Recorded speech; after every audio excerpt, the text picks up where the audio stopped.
everyone. Quick announcement. Each week, I try to bring you an episode to the show that offers something for everyone. It might be a training tip, insight into a world or national champion's life and how they got to where they are, or it might just be talking sports, the shooting sports in particular, for entertainment purposes. At the bottom of each of my episodes, you will find a Koji link to my website where you can find sponsors, links to guests, things of that nature. Currently, there are three sponsors: Laser App, Gun Butter Lubrication, and now Aim Size Products. I will be putting out a specific episode about Aim Size and their products. But by using the links provided, you indirectly support the podcast without any additional cost to you.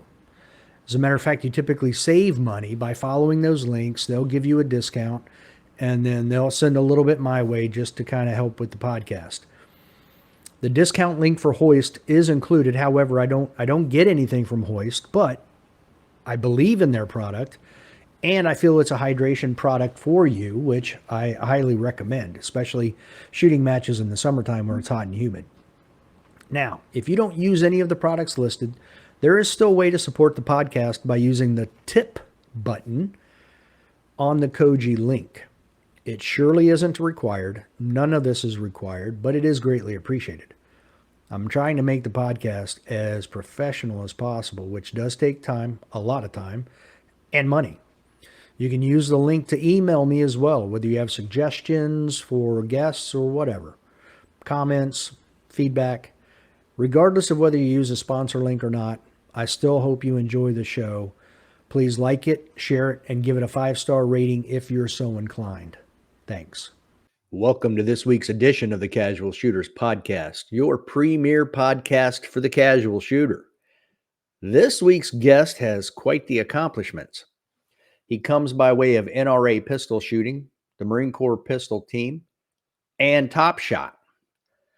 Join me in welcoming to the show 12-time national champion Brian Zins. How you doing, Brian? Good. Thanks for having me.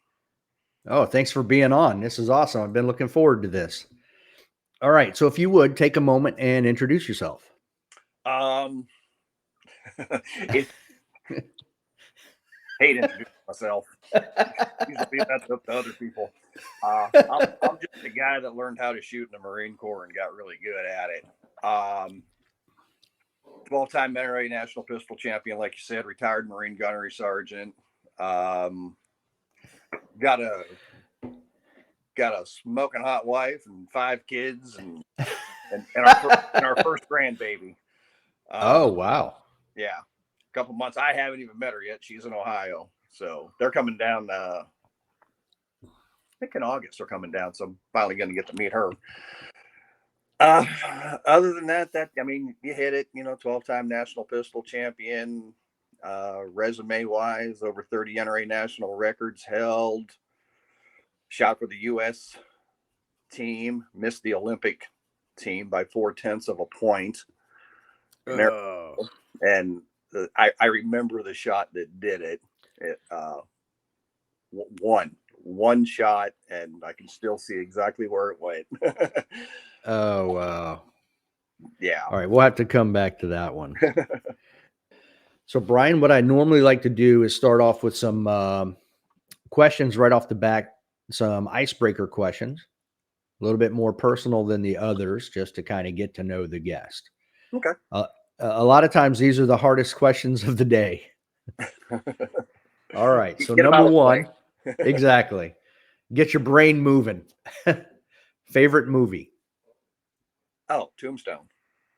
Oh, well, that was quick. That wasn't difficult at all. Yeah, and funny story behind the Tombstone thing. When I met my wife, we're both previously married, so there's 5 kids between us. Okay. But our first date, literally, the moment of truth when I knew was when I asked her what her favorite movie was, and she said Tombstone. And I'm like, wow. You got to be kidding me. What are the odds? A movie about pistol marksmanship. I mean, yep. You can't go wrong with that. All right. Favorite book? Favorite book? hard to narrow it down to a book, but I think it was W.E.B. Griffin wrote the core series. Mm-hmm. Yeah, it. I I can't pinpoint which one of. I think there were like six of them in the series, but just that whole series of books was just incredible. All right, I've got to ask you because I typically stay away from books that are, or even series that are like that. Like, um, I've never watched the movie series Sniper, just because I would nitpick it to death. So, having been in the Marines for 20 years and reading that, what did you like about it? They mixed in um, the fictional aspect along with a lot of factual things from World War II. It dealt with the OSS guys back then and the secret operations that they were running on surveillance stuff out of Australia Hmm. and some other things that they were doing because it actually started in of all places China. As a China, the main character was a China Marine and over there doing secret stuff. And he was just a young lance corporal that ended up rising up, to the rank of captain eventually.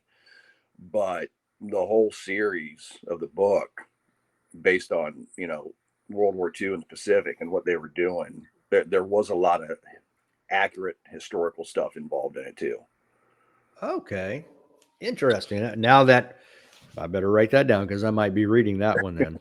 It was one of the books that when we were traveling a lot, that somebody had just handed me and said, "Here, check this out." And I read the first one, and I think four or five of them were out at the time when I started reading them, and it was literally just one season that I finished all four books just while we were traveling. Waiting to shoot matches, sitting in a hotel, sitting on the behind the fire line, waiting for your relay to start. They were just very good.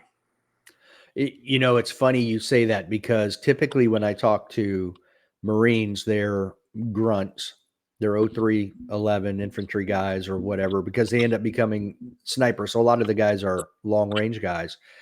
And I always say, like you and me, we were in well before Al Gore invented the internet. So whenever you're deployed or like you going on match trips and all that, everybody was reading, everybody had a book, and you typically just handed yours off to somebody else, so you didn't have to have a dozen books, because if you had whoever you were deploying with or traveling with, you could just switch out your books with them and read something different. Yep.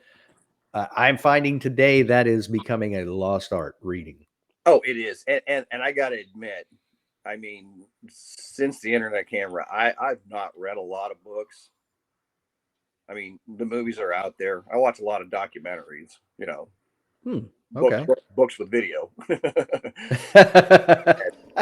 But yeah, not a whole lot of books. Now I find myself reading more cookbooks than anything else. So Oh, okay. A do-it-yourself book.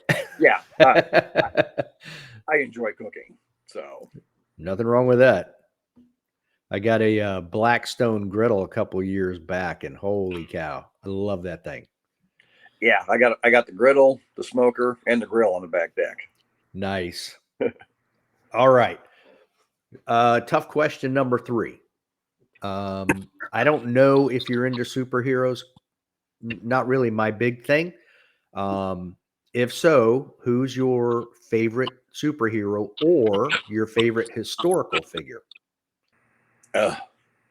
Oh, that's a tough one. Um, wouldn't really call myself a big superhero guy. I've seen all the Marvel stuff.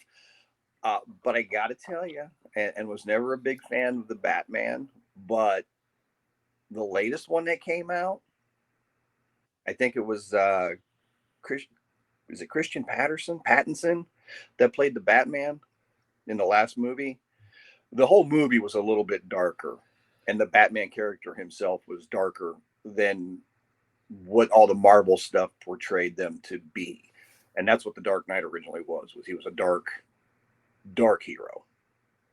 So Yeah, I haven't seen the latest one. I remember when Christian Bale did the Dark Knight, but I haven't seen the latest ones.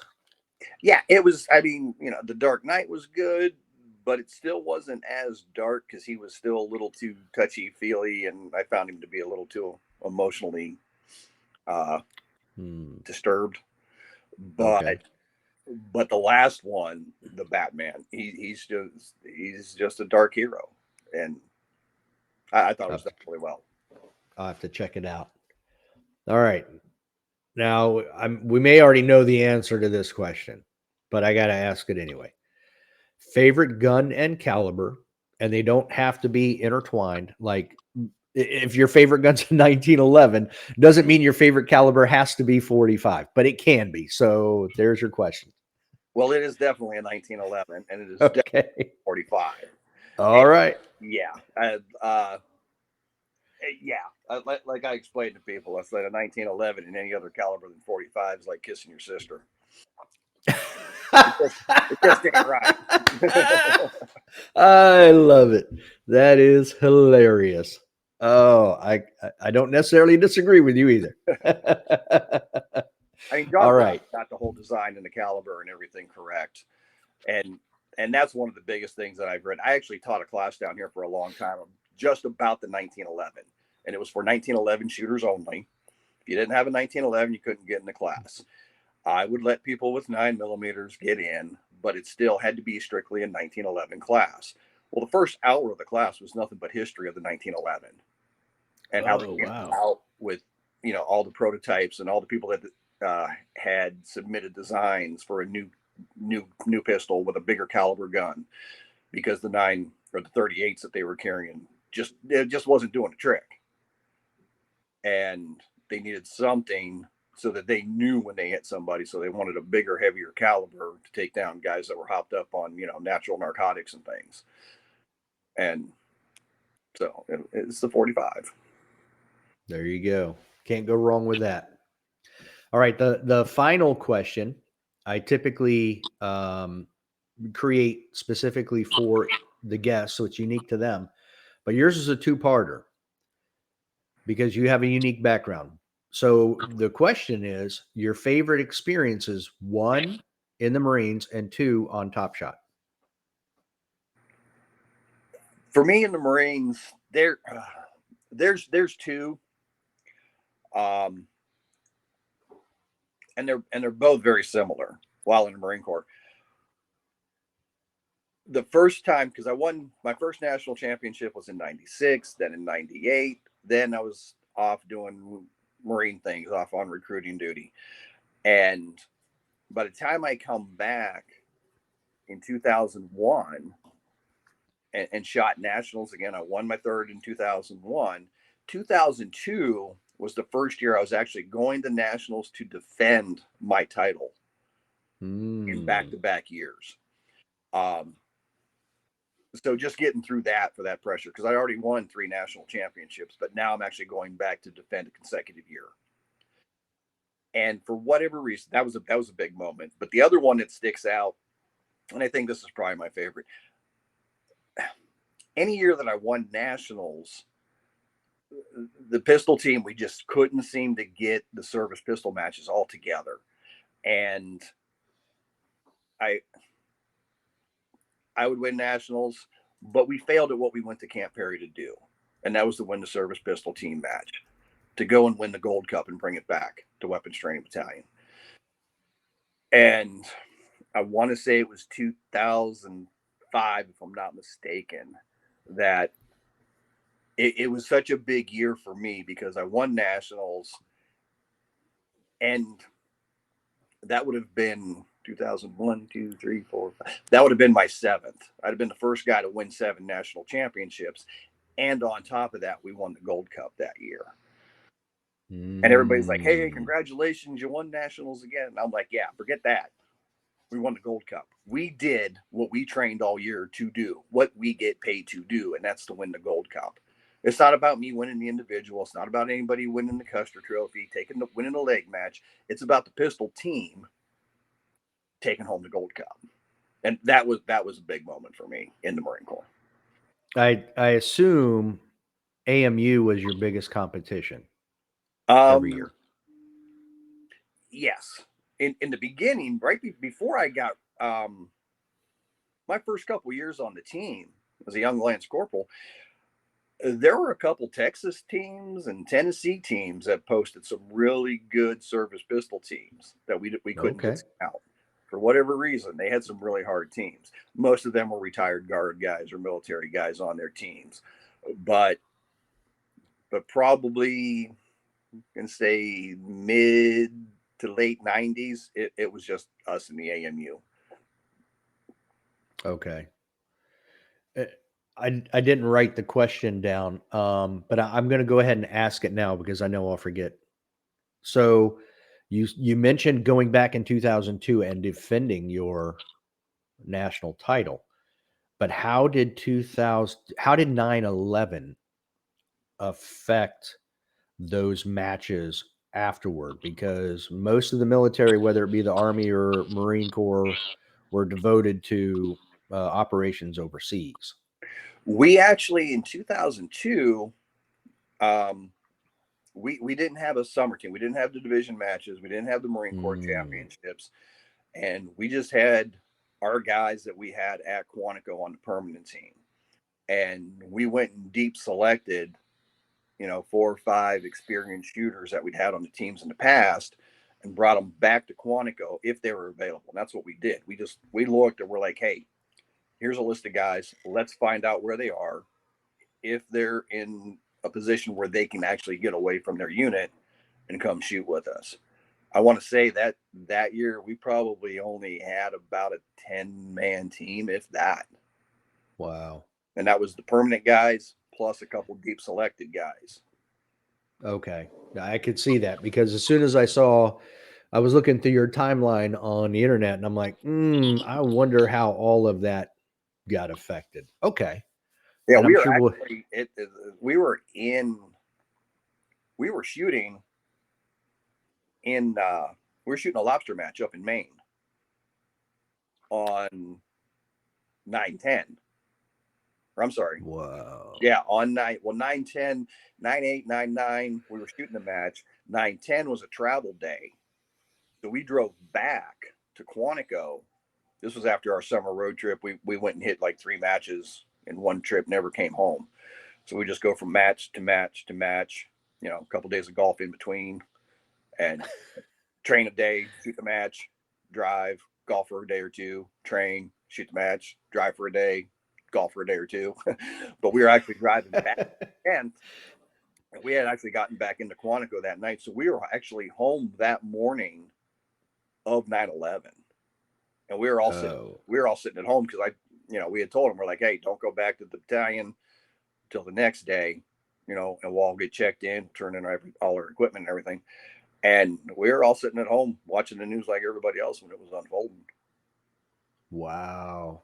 That, good thing you were already past Northern Virginia and home. Otherwise, that would have been a mess. It Well, what was funny is a couple of the guys that I was traveling with, and myself included, because it was a 2-day travel, and a couple of them said, well, we might stop in New York City and go watch the opening bell on Wall Street. I Mm, almost went out and visited friends out on Long Island, spent the night with them, and then would have been leaving on 9/11 trying to get out of New York that morning. holy cow. But for whatever reason, we all just like, now we're just going to drive through. Thank God in retrospect, that's what you did. Yeah. Wow. That would have been, who Oh, knows how oh, long it would have taken you to get back. yep. Wow. It's weird how little decisions you make can affect you as much as, they can. Yep.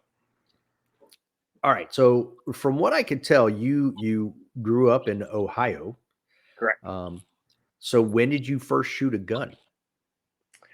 I mean, I grew up out in the country, and Hmm. we never did any shooting or hunting or anything like that. That's not what we did. Um, but we had a BB gun. My dad had a couple guns in the house, 22 shotgun. Um, and the only thing we ever did, we planked tin cans in the backyard with the BB gun. And every once in a while, if the rabbits wouldn't stay out of my mom's garden, we chased the rabbits out with the 22. But that was really it. I really didn't do any shooting until I got in the Marine Corps. Now that's pretty surprising because from what I'll get there in a minute. um, Before that, so you didn't do any shooting, and then unlike most enlisted guys, you didn't just join the Marines after high school. You started going to college first, dropped out, and then joined the Marines. I did. And what made you drop out and join the Marines?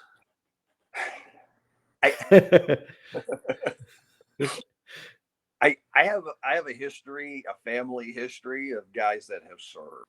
I've got a great uncle. He's still alive. He was a Marine in Vietnam. Came back, got his degree. Was a cop in Ohio, and saw how corrupt law enforcement was and where we were at. And he decided, hey, he joined the Army as an officer. And he actually went back and did a whole family tree and wrote, big. We got a big coffee table book. It's probably sitting in here somewhere. And found out that on our side of the family, our ancestor actually came to the United States as a Hessian mercenary fighting for the British. Wow. Was captured at the Battle of Ticonderoga, and when they released him, he decided to stay. So we've got, and just reading through the book, almost the majority of the males on that side of the family have served in the military. I mean, we go back to fighting wars back when guys were throwing rocks at each other, I'm pretty sure. So it was a calling. It was just, it wasn't anything I had ever really planned on doing. I was in college for law enforcement, and I got to a point where I'm just like, you know what? I'm kind of tired of learning. I want to go do.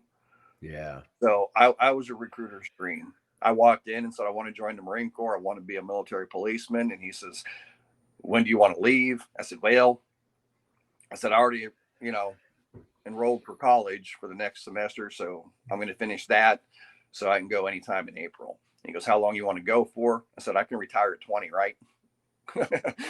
And he goes, let's start with, he goes, we can do a QEP 6 years. And I go, sure, 6, good start. And that was it. I was very similar, but I was going between, I signed up delayed entry in between my junior and senior high school years, but I did the same thing. I walked in, I'm like, but I was like, I want to be infantry. So yeah, very easy. I just figured I was studying. I was looking at going into like the marshals or something. And because I wanted to go into federal law enforcement. And then after, 2 semesters of college, I was just like, I just want to go do. And why the Marines at the time, I didn't realize that my Uncle Bobby had been a Marine. I knew he was in the Army because we saw his, any of his pictures, he had his Army officer's uniforms. But I never realized he was in the Marine Corps prior to that. And all my family, my dad, grandfathers, uncles were all Navy guys. And I'm like, yeah, I gotta fix this. I'm going in the Marine Corps. That's funny. My dad was actually the head coach of the Marine Corps rifle team in the 70s and in the early 80s. So yep. That's where I got my start in marksmanship a long time ago.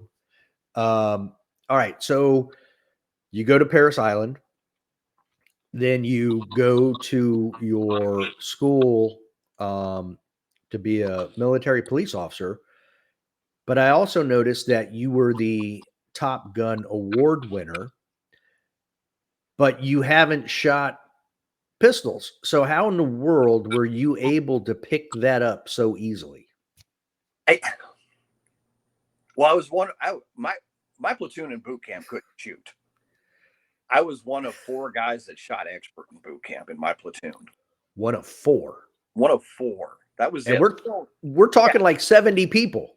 Well, we started out with 72. I think we graduated like 38 or something. It was whoa.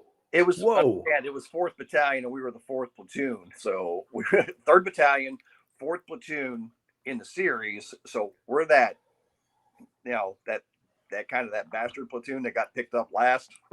Yeah. We had a lot of guys get hurt, and a lot of guys get dropped.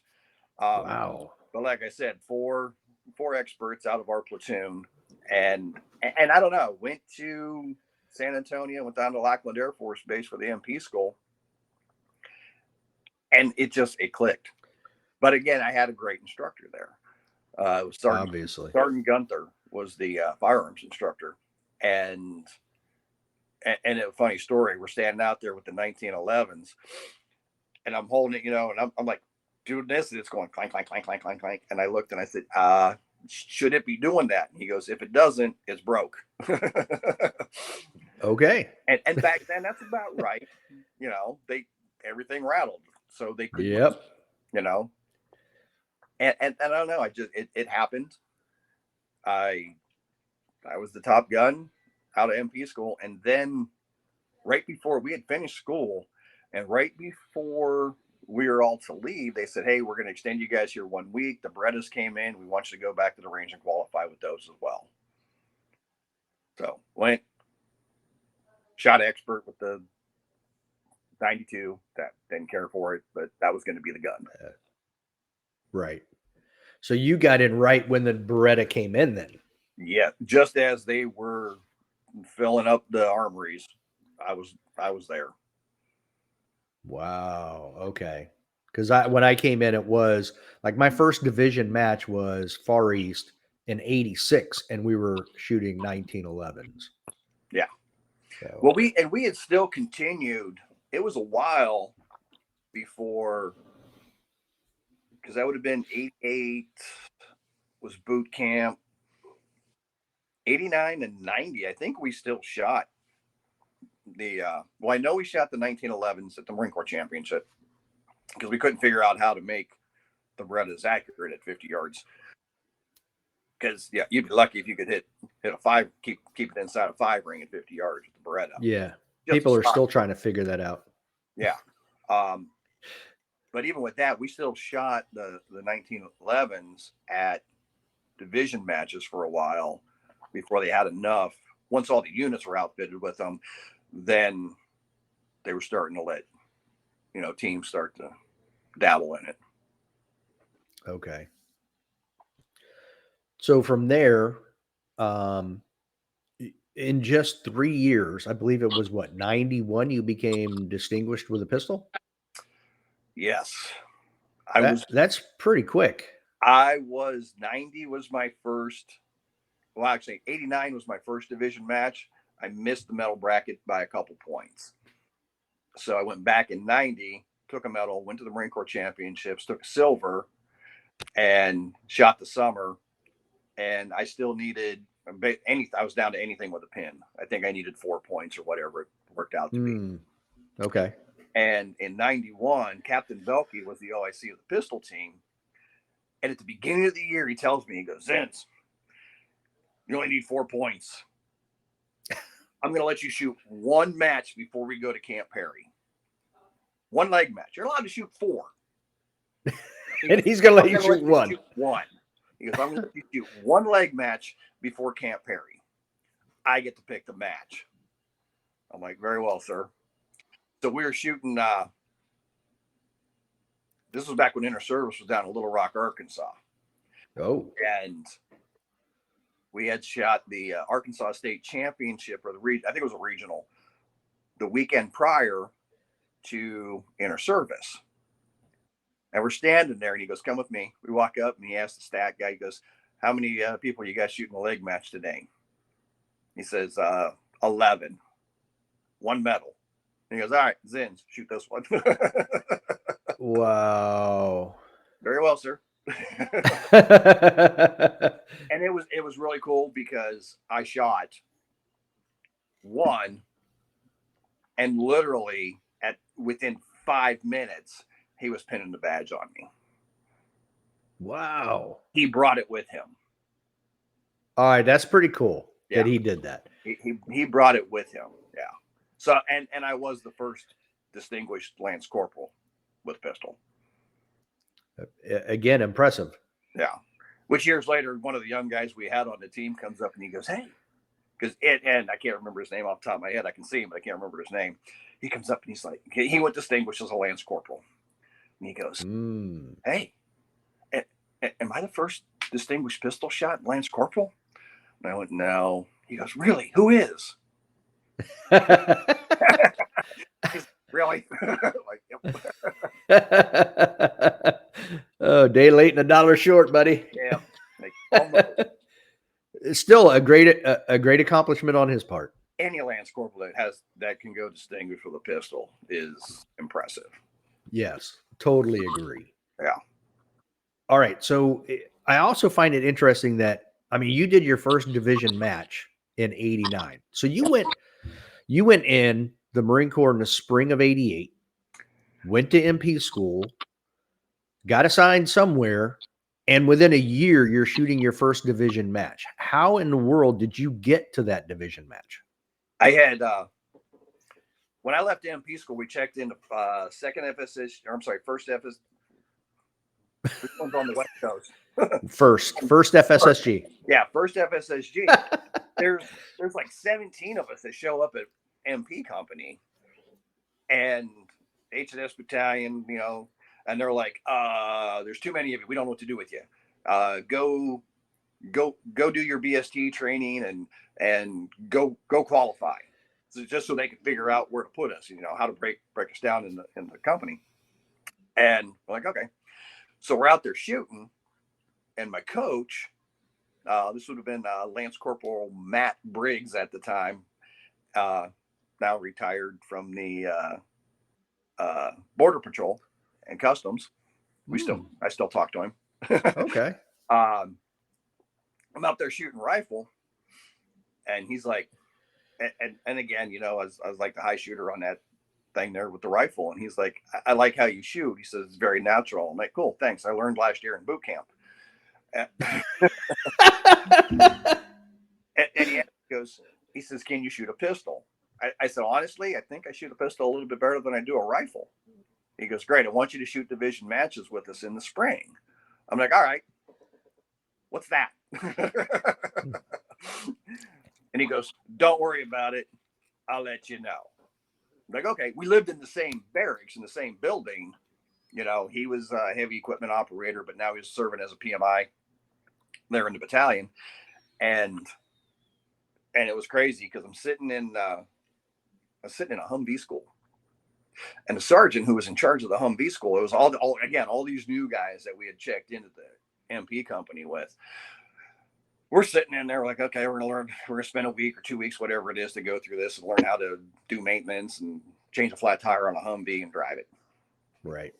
Well, the first day he's in there and he's like, you're in Humvee school for the next 2 weeks. You don't go anywhere. You don't go to medical. You don't go to dental. You don't come in late. You don't go anywhere. You're mine for the next 2 weeks. You don't go anywhere unless I tell you where to go. Blah, blah, blah, blah.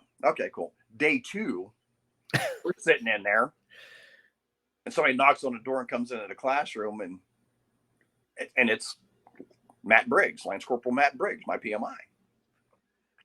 And he looks and goes, hey, I'm here for Lance Corporal Zins. He goes, well, he's in Humvee school. He walks up, hands me a piece of paper by order of the commanding general of headquarters, first FSSG. He's on the team. He gets to him and he goes, look, reads the paper and he goes, Zins, go with him. Yeah. And that was it. That's where it all started. Did you ever make it back to Humvee school? I mean, it's extremely critical. Eventually. A quick story on my end.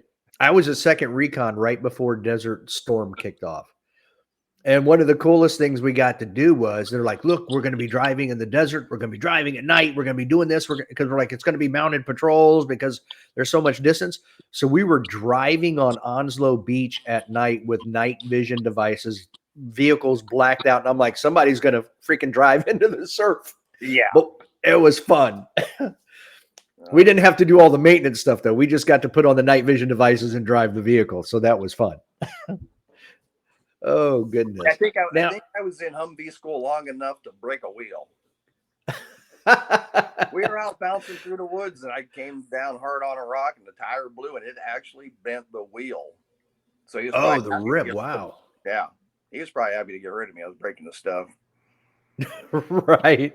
Holy cow. Who is this dude? Doesn't even know how to drive.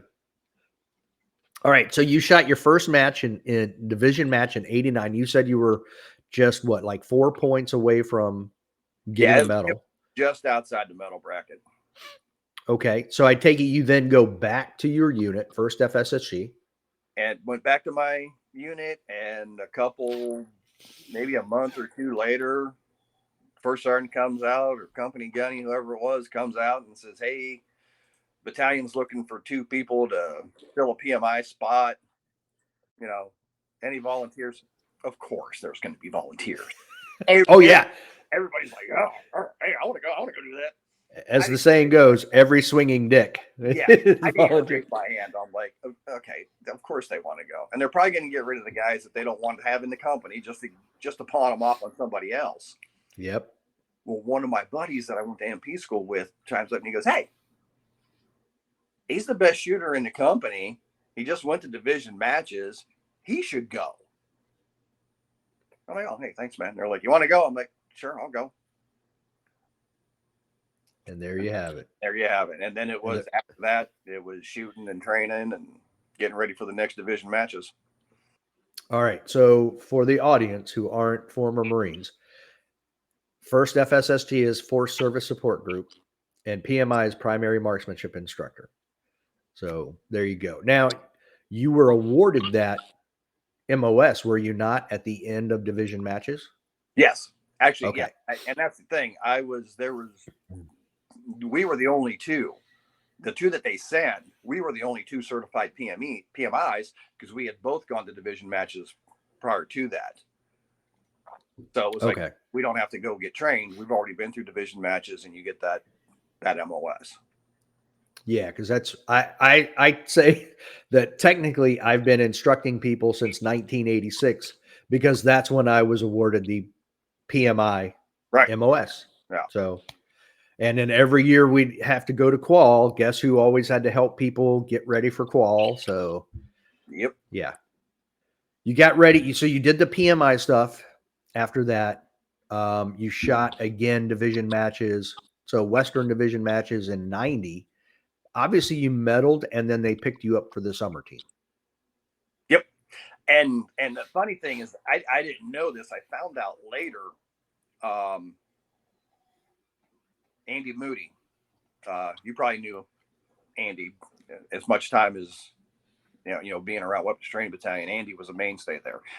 Andy is probably the guy I credit most with my shooting, because he really did kind of take me under his wing as a young Lance Corporal and taught me a lot of stuff and got me thinking a lot different about things, which I'll tell you that about a dot later. But Andy was telling me, he goes, this was a couple years later. He goes, he says, at division matches, he says, I didn't want to pick you up. Oh, I'm like, really? He goes, no. He says, you were a Lance Corporal. You were new to the Marine Corps. You had no MOS time. And I just figured, we'll see him again, let him get some time in the Marine Corps, become a Marine, and, mature as a Marine a little bit. He'll come back, and then we'll pick him up. And everybody kind of agreed with him, except for Captain Belkey. Captain Belkey noted, we're picking him up, put him on the list. It was, yeah. So thanks to Andy, I learned how to shoot much better. And thanks to Captain Belkey, I had the opportunity to shoot. what went through your mind when he told you that story? Oh, I didn't blame him one bit. I was a Lance Corporal. I wouldn't have picked me up either. I mean, and when I got to Quantico, sure, I'm with the summer team. I'm a Lance Corporal, and and I'm the junior guy there. Oh, sure. And then I get picked up. They get me orders. The Gulf War kicks off. I'm over there, and I got orders to go back to Quantico, to go to weapons training. Master Sergeant Fanagrossi, who was the staff NCOIC of the team, sends me a letter, just a regular letter. Hey, keep your head down. Don't get dead. Do this and hold on tight. Your orders are getting worked through, and we're going to have you back here on the team in no time. All right, cool. Whatever. it is what it is. And sure enough, one day I come across and they're like, Zins, you got orders. And I'm like, well, they're not letting anybody go. They, you know, it's a stop loss type of thing. They're like, nobody's getting out, nobody's leaving. And even the guys, I had guys there with me that were supposed to leave the same time I did that ended up staying until the end. And it was funny because when I went and met with the first sergeant, he's like, well, these are CMC directed orders, so apparently I can't do anything about stopping them. So, you know, you're going to Quantico, you better start learning how to salute. Being an MP, he thinks I'm standing on a gate. Right. And I was like, well, actually, I'm going to weapons training battalion. And he goes, you're not going to shoot some pistol match, are you? Like, well, I actually, first sergeant, I'm going to shoot several pistol matches. I'm going to the shooting team. Sign the orders and say, here you go. Okay. I'm surprised he didn't go ask you who you knew that to be able to get those orders. Yeah, So. no, he didn't. He just kind of figured, obviously, he said, well, they must need you in Quantico and blah, blah, blah. And I'm like, okay. So, and it's funny because two of my my fire team leader and my squad leader over there are like, hey, we're going to put you up for the meritorious corporal board. And I'm like, cool, don't. And this is way before I had orders, but I had the letter from Master Sergeant Fantagrossi saying, we're getting your orders. We're not going to be able to do anything about them. And they go, what do you mean? You don't want to get promoted? I was like, no, I do. I said, I'm not going to be here. And they're like, okay, where are you going? You defecting? And I'm like, I'm getting orders. They're stopping orders. I'm like, they can't stop these orders. These are CMC directed, Commandant of the Marine Corps directed orders. Yeah. From that special assignments monitor. I'm like, they can't stop them. When these orders come in, I'm leaving. So put somebody else up for the corporal board that's going to be here. I'll deal with that when I get back stateside. There you go. Yeah, people who have never been a part of the teams don't understand, at least back in the day, how much pull that place had. Oh no, yeah. When it comes to special assignments, I know when Colonel Willis was the CO out there, he basically had carte blanche to do whatever, whomever, whatever. I mean, he had a direct. It was almost like the red phone between the president and the Russian president. You know what I mean? Yep. Like right to Commandant of the Marine Corps. I need this. Okay, you got it. You got it. Yeah, it was amazing how much pull that place had. And I think that was more than weapons training battalion. That was Colonel Willis. Well, that is true. He did have that kind of. It was. I mean, yeah, I was. Because Jack Cuddy had a lot of that pull too. Jack Cuddy was the XO and took over there, and Jack was a great guy as well. I mean, he really was. He was Marine. After that, though, that they kind of lost that pool with whoever they brought in there in charge. Well, and Jack Cuddy had been around that environment for a long time too, so he had built those relationships as well. Yep. But here's how far back I go. We were in Camp Perry, Ohio, the same year that Elvis died. So I don't, maybe 77, I'm guessing. Yeah. And Colonel Reynolds was the CO of Weapons Training Battalion and died in a plane crash. And Colonel Willis took over. Wow. Yeah, that's how Colonel Willis became the CO of Weapons Training Battalion. And then he stayed there for at least 10 years because I forget when Colonel Cuddy took over. But yeah, late 80s, right around 90, somewhere in there. Yeah, because Colonel Willis was there the summer of 90, and I want to say it was 91 that took over. Yeah, because I think I was there for the last. He actually started he started the summer season of 90. I remember Colonel Willis's, lawnmower speech. everybody, you know, the summer team, he says, everybody underneath the rank of colonel pushes a lawnmower here and don't touch lawnmower 3. That's mine. And Yeah, see him that's out there pushing legit. the mower. Yeah. Yes, he did. If I push a mower, you push a mower. Full bird colonel out there mowing lawns.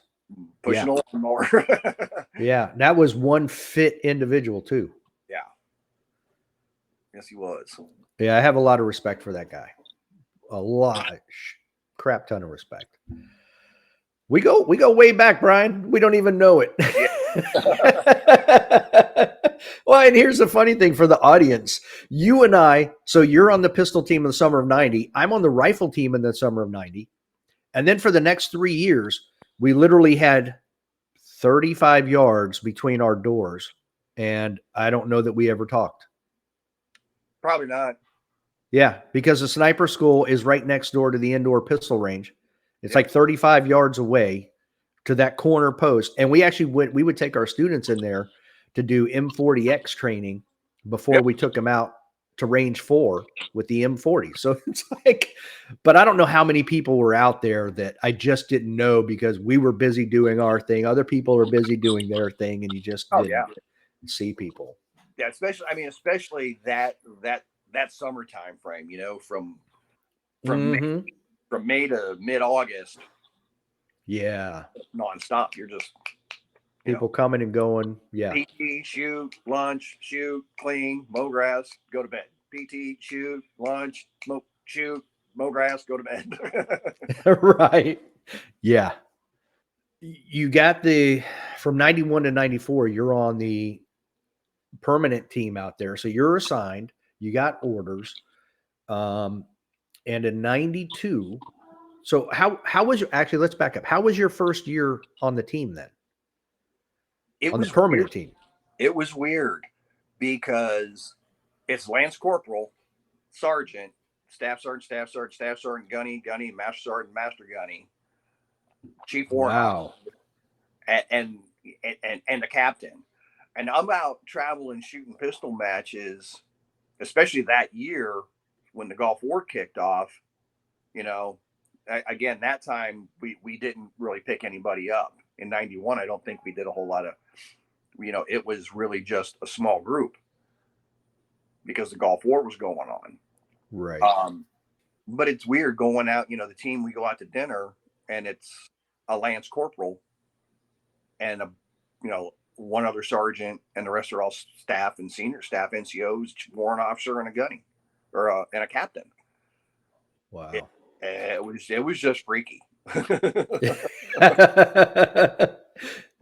But then you go and you do the division match instruction detail, and here I am, a Lance Corporal, teaching a class, you know, an auditorium of anywhere between 200 and 300 plus Marines on how to shoot a pistol, you know, and you get a lot of side eye, like, right, this guy going to teach me, you know. Right.